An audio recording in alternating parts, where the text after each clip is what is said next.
lamentablemente no hay tiempo para abordar todo el estudio que hizo John sobre las transiciones. No hay tiempo, pero algunas partes esenciales. Claro. Y en vista de que el tema de las sanciones es una de las variables más importantes que inciden en la realidad política venezolana, por supuesto que me gustaría hablar de ese punto y preguntarte en cuántos casos de lo que ustedes han estudiado de transiciones hacia la democracia, de cambios políticos o de reversiones, han tenido que ver las sanciones económicas como elemento catalizador de esos movimientos, de esos cambios. En 32 casos han sido una variable influyente, pero no la variable detonante o determinante del inicio de la transición. Pero otra forma de verlo, Vladimir, para estimar el impacto real que tienen las sanciones es, bueno, procedamos al revés. Veamos cuáles son los países sancionados. Por cierto, en el material que traje hay algo de esto. Exactamente, ahí está. La última actualización de esta materia que hemos tenido sugiere la existencia de 45 países. Por cierto que Estados Unidos es un país sancionado, pero por la Unión Europea. Un tema de aranceles, algo, ¿no? Regulatorias, arancelarias, algo así. Claro está, no estamos hablando de sanciones equivalentes para todos los casos, pero los países, conforme a la última data de la que tenemos conocimiento, los países que son sujetos de sanciones son 45, sea sanciones de la ONU, sea sanciones de la Unión Europea o sea sanciones de Estados Unidos.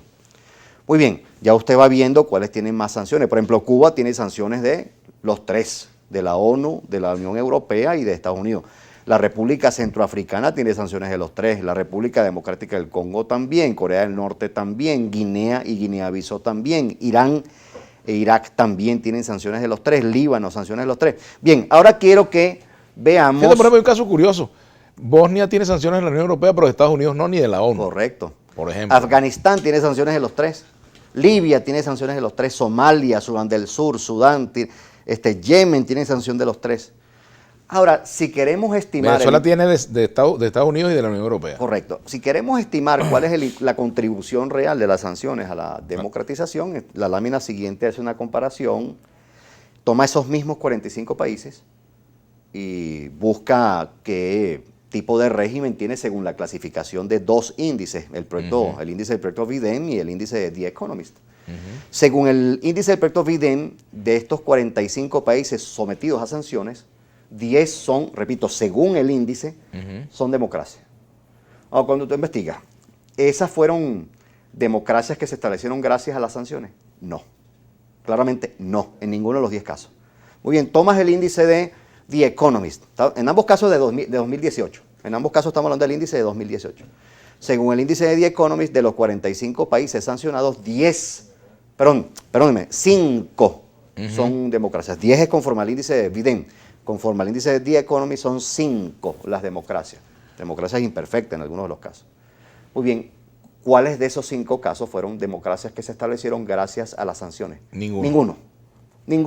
Es decir, que las sanciones a lo sumo presionan regímenes no democráticos, restringen su margen de maniobra, pero no son la variable detonante de la transición a la democracia. No tengo la menor duda de esto. De paso, ya hay no menos de unos 3, 4 papers académicos adicionales que han sido presentados en la American Political Science Review y en la American Political Science Association en las reuniones de estos comités académicos, y en efecto dicen exactamente lo mismo, Vladimir. Las sanciones no son una variable que detona el inicio de la transición a la democracia. Más bien a veces crea restricciones que también perjudican a la propia oposición y la sociedad civil. Me refiero a la oposición política y a la sociedad civil. Así que hay que calibrar bien qué tipo de sanciones sí puede crearle dificultades sistémicas al régimen autoritario y cuáles perjudican simultáneamente a la sociedad civil y a los partidos de oposición. Es decir, este es un debate muy serio, porque si la sanción debilita el tejido social con el cual se puede hacer resistencia al régimen autoritario... Le terminas haciendo un favor. Pues claro. Entonces hay que calibrar bien hasta dónde deben llegar las sanciones de forma tal que, en efecto, hay una contribución a la transición a la democracia. Es decir, no cualquier tipo de sanción es, en efecto, positiva.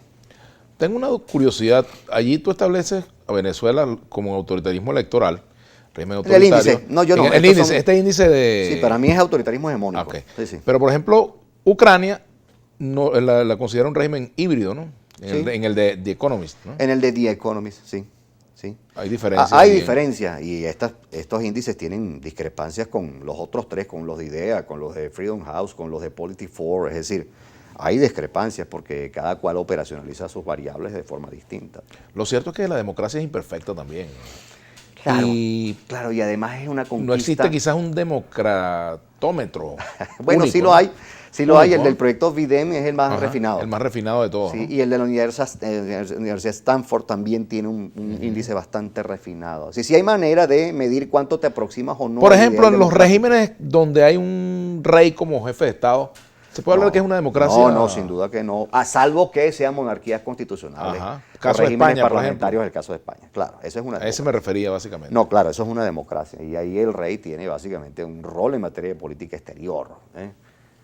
Pero en efecto, el sistema en su conjunto, cómo se accede al poder, cómo se toma decisiones, la existencia de garantías sobre libertades civiles y derechos políticos, económicos y sociales existen. Así que, Fíjate, por aquí te pregunta Luis Rafael Domínguez, ya metiéndonos un poco en temas políticos nacionales. sí. Saludos, por favor pregúntale al profesor, ¿qué consejo práctico le daría a los políticos de la oposición para que todos giren en torno a una sola dirección y dejen el protagonismo individual, casos específicos de los que participan en la mesa nacional? Bueno, ese es un ejemplo, pueden ser otros también. Es una bella pregunta, te diré, porque esto atiende a incentivos reales, no solo a deseos. Es decir, la forma en que podría elevarse el nivel de coordinación estratégico entre los actores de oposición es que se ofrezcan y garanticen mutuamente, entre todos los factores de oposición, se ofrezcan y garanticen incentivos. El profesor William Ricker, déjenme explicar esto un momento. El profesor William Ricker decía en un trabajo académico muy importante, decía, mire, en el momento en que se van a formar las coaliciones alternativas, coaliciones políticas alternativas, por ejemplo, hay que resolver dos cosas. Primero, lo que él llamaba la función discriminante. Bueno, hay que resolver primero los incentivos globales, es decir, que gano yo, que ganamos todos al participar de esta coalición. Ganamos el inicio de la transición a la democracia, ganamos la restitución de garantías Espacios y derechos, políticos, ganamos ¿sí? espacio, es decir, ganamos posibilidad de interferir en los asuntos públicos. Esos serían los logros globales de una coalición que apuesta por el inicio de una transición a la democracia. Pero decía el profesor Ricker, si usted no resuelve las imputaciones, es decir, si no clarifica simultáneamente lo que gana cada quien, entonces probablemente no sume mucha gente a esa coalición. Si lo que está diciendo el profesor Ricker, si usted quiere tener una coalición cada vez más robusta, con capacidad de disputar el poder, usted tiene que ser capaz de integrar a cada vez más gente que se sienta ganadora de esa coalición. Una coalición que no integra suficiente gente, bueno, puede que se quede corta en su posibilidad de disputar el poder. Tenemos que hacer una pausa, pero leo este mensaje retuiteado por Miriam Aguilera. ¿Por qué los líderes de la izquierda se conciben a sí mismos como imprescindibles y así se lo dicen a sus seguidores como una razón para mantenerse en el poder? ¿Será por ambición o por desconfianza en sus seguidores? Oye, esa pregunta yo me la hago siempre. Vamos a la pausa. Eso es uno de los problemas, ese conflicto de la izquierda con la alternabilidad, por Dios. Bueno, hagamos la pausa. Y algunos de la derecha también.